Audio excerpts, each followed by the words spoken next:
오늘 함께하는 사랑하는 성도 여러분, 우리들의 신앙이 하나님께 연락되기를 원하옵고 하나님의 기쁨이 되기를 원한다면 언제든지 우리의 신앙이 행함으로 뒷받침되어야 한다는 것을 기억하고, 믿음 있는 자는 행함으로 하나님께 영광을 돌린다는 사실을 기억하며 아멘의 신앙을 소유하고 아멘의 신앙을 회복하는 우리 모두가 되어야 할 것입니다.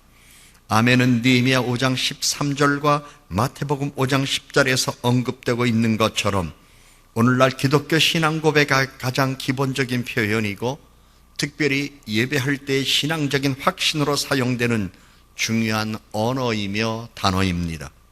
아멘은 특별히 구약 성경에 기록된 문맥으로 볼 때에 아만이라고 하는 이 단어에서 유래된 것이며, 그리고 그 형용사로서 확실한 신뢰할 만한 분명한 의미로 사용되며, 말씀을 듣는 자는 틀림없이 그리고 신뢰한다는 뜻으로 받아들여서 아멘은 아만에서 유래된 동사적 의미의 형용사이지만 그렇게 되기를 바란다라는 의미로 사용되는 우리 신앙인들에게 있어서 매우 중요한 언어이며 단어입니다.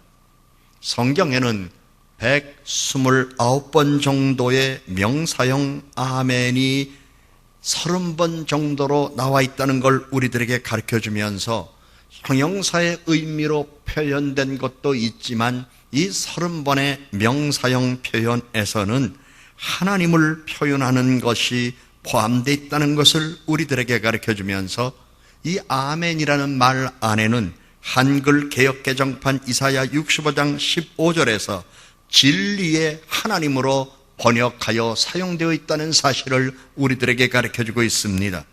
그 말씀에 보면 성경은 이렇게 기록하고 있습니다. 이러므로 땅에서 자기를 위하여 복을 구하는 자는 진리의 하나님을 향하여 복을 구할 것이요, 땅에서 맹세하는 자는 진리의 하나님으로 맹세하리니 이는 이전 환난이 잊어졌고 내 눈앞에 섬겨주었음이니라 말씀하며, 진리의 하나님이라는 단어가 2번씩 반복하여 성경에 기록되어 있는데 바로 이 단어가 아멘을 가르쳐주고 있다는 것을 성경은 말합니다. 이와 유사한 언급으로 요한계시록 3장 16절에서 명사형으로 사용되고 있는 이 아멘은 이사야와 같은 예언자적 신앙의 전통 안에 있음을 확인해 주었고, 시편 31편 6절에서는 진리의 하나님으로 이 아멘이라는 단어가 사용되고 있습니다. 그래서 아멘이라고 하는 이 단어는 단순히 네 그렇습니다의 의미만 가지고 있는 것이 아니라 진리의 하나님이라고 하는 뜻을 가지고 있다는 것을 우리들은 바르게 알아야 합니다. 오늘 우리가 믿는다고 하면서 하나님 앞에 망령되이 행하는 사람들이 많습니다.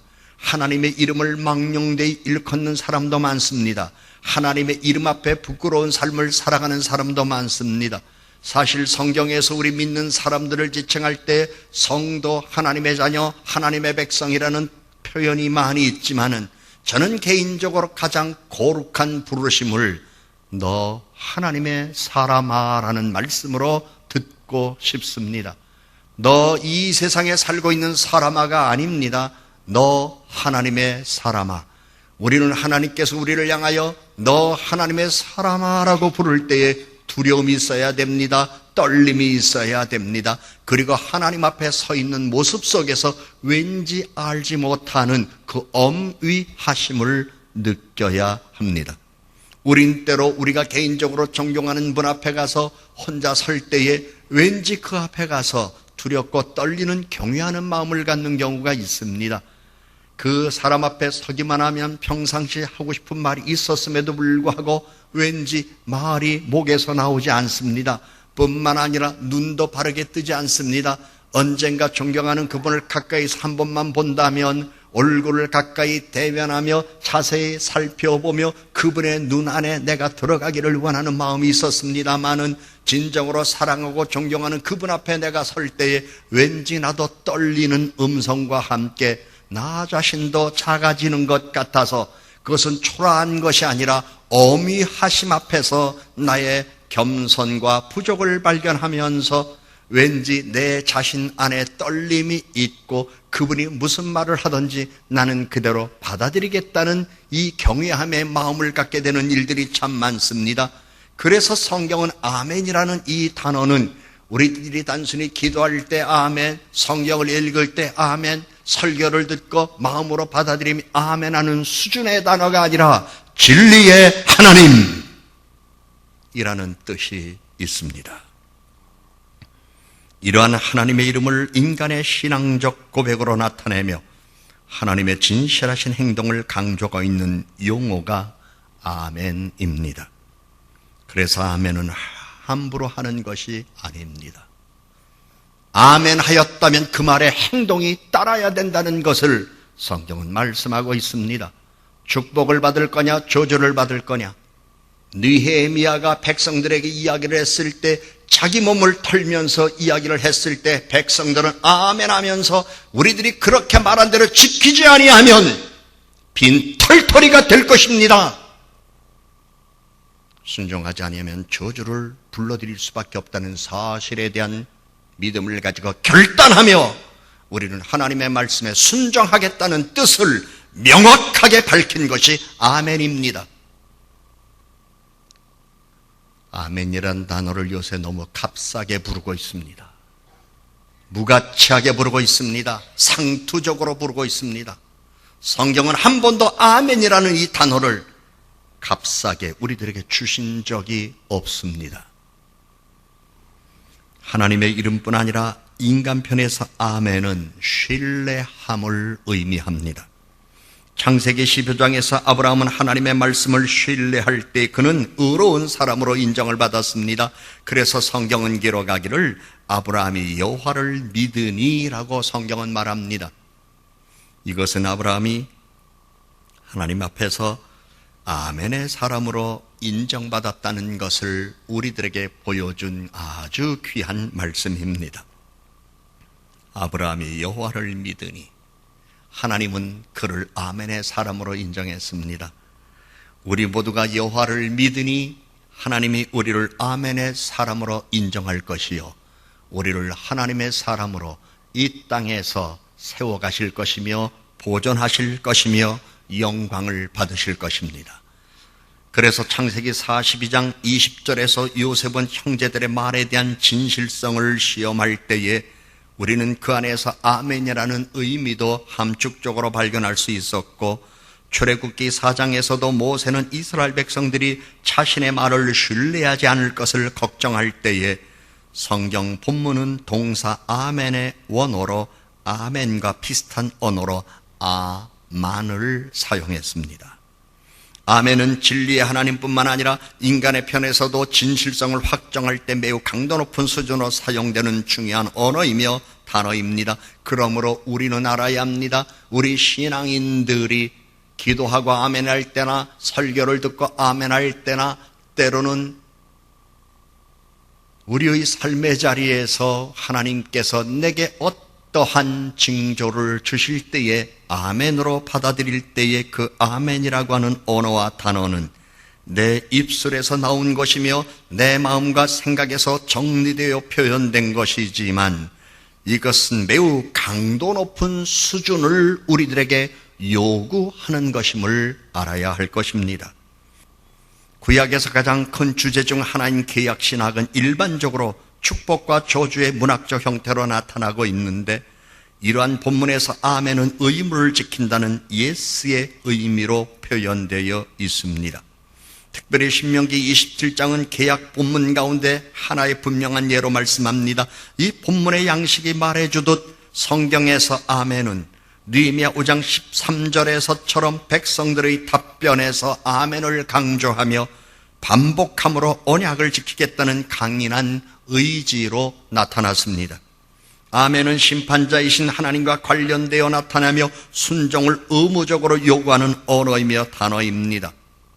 바벨론 포로기를 전후하며 예레미야 예언자는 언약의 예식으로 백성들에게 순종의 의무를 요구한 적이 있습니다. 그때 백성들은 아멘 하므로 우리는 다시금 저주의 길을 걷지 않겠습니다. 우리는 다시금 시련의 길을 걷지 않겠습니다. 환난과 시련의 길을 우리는 우리의 잘못으로 불러들인 것이었습니다. 이제 하나님 앞에서 우리의 신앙을 결단하고 우리가 하나님을 잘 믿음으로 말미암아 다시는 그와 같은 시련과 고난을 불러들이는 어리석은 사람이 되지 않을 것입니다. 우리는 저주를 원하지 않습니다. 저주를 불러들이지 않을 것입니다. 그리하여 우리는 오직 여호와의 말씀에 순종하며 오직 말씀을 따라 살며 하나님을 경외하는 믿음으로만 살겠습니다. 그러므로 우리는 신앙의 길을 걷겠다고 다짐하면서 백성들이 하나님 앞에서 아멘, 아멘, 아멘 한 것입니다. 아멘 신앙은 저주의 길을 걷지 않겠다는 결단입니다. 순종하여 축복을 받겠다는 신앙의 표현입니다. 그래서 시편 41편 13절 말씀에 보면 이스라엘의 하나님 여호와를 영원부터 영원까지 송축할지로다. 아멘, 아멘. 시편 72편 19절에 그 영화로운 이름을 영원히 찬송할지어다. 온 땅에 그의 영광이 충만할지어다. 아멘, 아멘. 그리고 89편 53절에 여호와를 영원히 찬송할지어다. 아멘, 아멘 하는 말씀에 기록된 아멘의 원어인 아만은 문학적인 표현으로 하나님을 찬양하는 마지막 영광성으로 그 역할을 담당하였습니다. 이러한 사용은 예배할 때 예시가 사용되는 본문이지만 이러한 예들이 신약에서 편지의 형식과 함께 쓰여진 아멘이로 기록된 말씀을 볼 때에 우리는 어미하신 하나님 앞에서 하나님을 진실되게 바르게 믿겠다는 신앙의 표현이었다는 것을 성경은 우리들에게 가르쳐주고 있습니다. 특별히 시편 106편 48절에서 영광송으로서의 아멘은 네 번째 시편집의 마지막으로 중복되어 할렐루야와 함께 사용되었고 시편 150편 6절에서 할렐루야를 두 번 사용함으로 마지막을 형성했습니다. 이는 아멘 신앙은 여호와께 영광을 돌리며 영원토록 여호와 하나님을 찬양한다는 결단입니다. 사랑하는 성도 여러분, 저나 여러분이나 하나님 앞에서 아멘 신앙을 가져야 할 것입니다. 그것은 내 생애 동안 영원토록 영원한 하나님께 영광을 돌릴 것이요 영원토록 하나님 거룩하신 말씀 앞에 거룩하신 성호를 찬양하는 삶을 살겠다고 하는 결단이 되어야 하는 것입니다.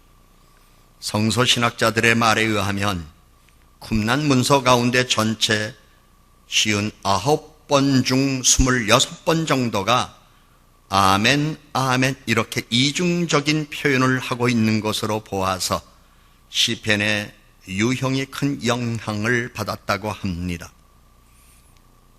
한번 아멘해도 될 것을 아멘, 아멘 한 말씀이 시편에는 여러 곳에 기록되어 있습니다. 한번 네 해도 될 것을 네 알겠습니다, 네 알겠습니다 이렇게 대답한 것과 똑같습니다. 그러나 오늘 설교자인 저는 본문의 말씀과 시편의 말씀을 함께 견주어 비교하여 여러 차례 읽어보면서 오늘 마지막 시대를 살아간다고 하는 우리들은 이중적인 고백으로 아멘 아멘 하는 수준에서 한 걸음 더 삼중적인 고백이 있어야 된다고 생각을 하고 전하게 되었습니다. 아멘, 아멘, 아멘. 여기에는 이러한 뜻이 있습니다. 성부 하나님이요 하나님은 나의 아버지이십니다. 아멘. 성자 예수님이요 당신은 이 세상에 오셔서 나를 죄 가운데서 구원해 주셨습니다. 아멘. 성령 하나님이시여 오늘 당신은 나와 함께 계십니다. 아멘. 우리는 성부 하나님께 아멘, 성자 예수님께 아멘, 성령 하나님께 아멘, 아멘 하며 살아가야 될 것입니다.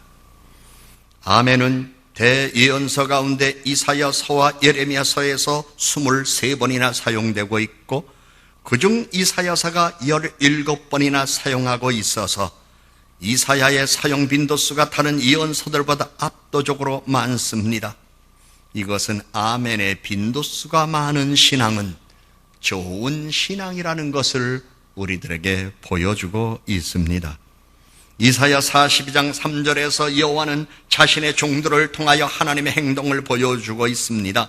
이스라엘 백성들은 그것을 신뢰의 모습으로 받아들일 때에 아멘 하였습니다. 이러한 아멘은 예언자를 통한 하나님의 신뢰 있는 태도에 하나님의 백성들이 반응한 것이고, 이는 하나님의 은혜와 관련을 맺고 있습니다. 창세기 32장 10절에서 야곱은 형 에서를 만나기 전에 하나님에게 기도하며 자신에게 베푼 하나님의 은총을 진리와 함께 언급했습니다. 이때 진리는 은총과 함께 야곱의 인생을 성공적으로 이끈 하나님의 인도하심의 결과로 나타났습니다.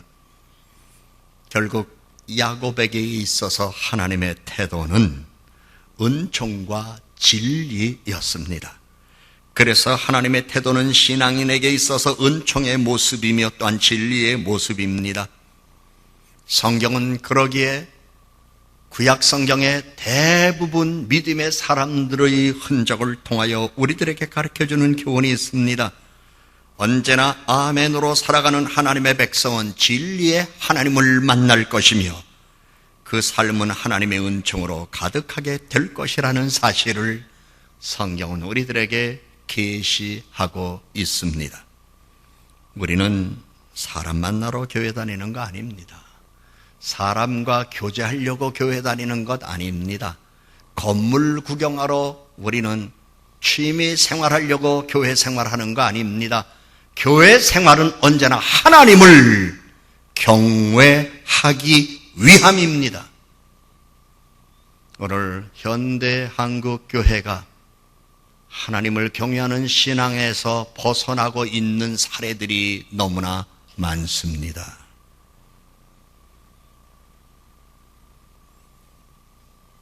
여러분, 아멘의 신앙으로 진리의 은혜를 경험하고 아멘의 신앙으로 하나님이 내게 베풀어 주시는 은총을 경험하는 신앙인의 복을 받는 여러분 모두가 되기를 주님의 이름으로 축복합니다. 성경은 분명 때가 악하다고 우리에게 말했습니다. 말세의 징조들이 이곳저곳에서 나타났습니다.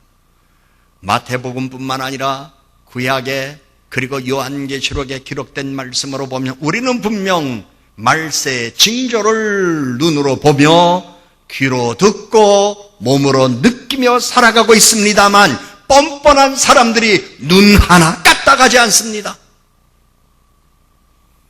성경은 전쟁을 얘기했습니다. 기근을 얘기했습니다. 지진을 얘기했습니다. 전염병을 얘기했습니다. 그러나 눈 하나 까딱하지 않아요. 무디어질 대로 무디어졌어요. 이런 시대에 회개하는 사람이 몇 사람이나 있을까요? 우리의 심령은 무딜 대로 무디어져서 바늘로 쑤셔도 들어가지 않아요. 오히려 바늘이 부러져요. 우리의 영적 생활은 무감각해질 대로 무감각해졌습니다. 하나님의 경성, 하나님의 경고, 깨닫는 눈이 있어야 합니다. 오늘 잠깐 시간을 내서 성구사전을 가지고 전염병에 관련된 단어만 쫙 찾아보며 그 문맥을 짬짬이 읽어봤더니 구약 성경에서의 전염병은 모두가 다 하나님의 징계였습니다. 그리고 그 전염병이 떠나는 비결이 있었습니다.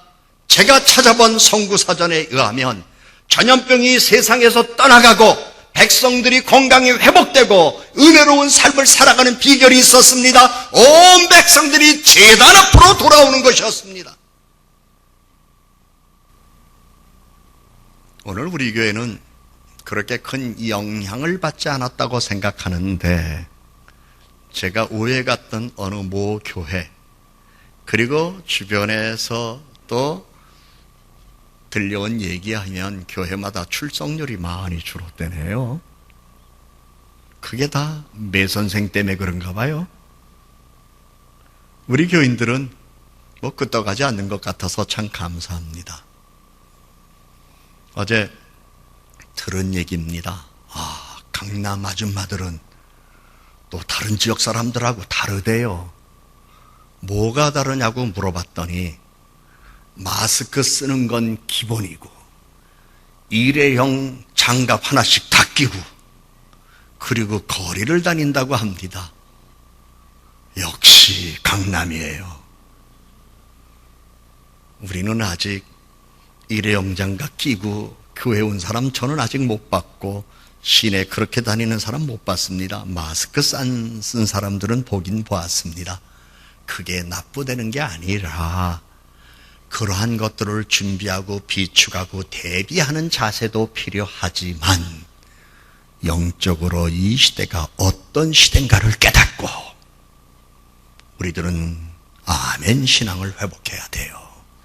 하나님은 분명 성경에 축복과 저주를 말씀해 두었습니다. 그런데 오늘 우리 사회에서는 심지어 교회 안에서 저주라는 단어마저도 사라졌어요. 축복과 저주, 우리의 선택입니다. 하나님은 이스라엘 백성들에게 저주의 사건을 많이 보여주셨습니다. 전쟁, 기근, 전염병, 이러한 것들이었습니다. 그때마다 예언자들은 외쳤습니다. 아멘 신앙으로 돌아와라.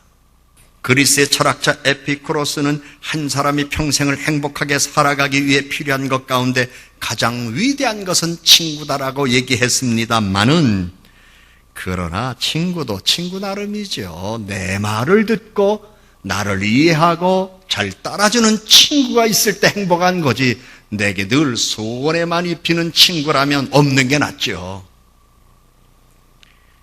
성경은 우리가 한평생 행복하게 살아가기 위해 필요한 것 가운데에 가장 위대한 것을 오늘 느헤미야서를 통하여 가르쳐 주었습니다. 아멘 신앙입니다. 어떤 이는 이렇게 얘기했습니다. 주어진 삶을 멋지게 엮어가는 위대한 지혜는 우정이다. 하나님은 인간의 행복을 혼자서 누릴 수 없도록 만들었다. 행복은 친구가 있는 사람만이 누릴 수 있는 특권이라고 이렇게 표현했습니다. 그러나 하나님을 경외하는 것이 인생 최고의 지혜라는 사실을 성경은 우리들에게 전도서를 통해서 잠언을 통해서 말씀했습니다. 사랑하는 여러분, 이 세상 살아가는 동안 하나님께서 보실 때 기분 좋은 사람이 되어야 하지 않겠습니까? 하나님께서 보실 때 기분 좋은 사람. 아멘, 아멘, 아멘 신앙의 소유자입니다. 오늘 이 저녁에 함께하는 여러분, 우리 모두 아멘 신앙의 소유자가 되어서 저주는 상관이 없고 축복만 누리며 살아가는 은총의 삶을 살아가는 고귀한 성도들이 바로 나라고 이야기할 수 있는 믿음을 갖고 살아가는 성도 되기를 주님 이름으로 축복합니다.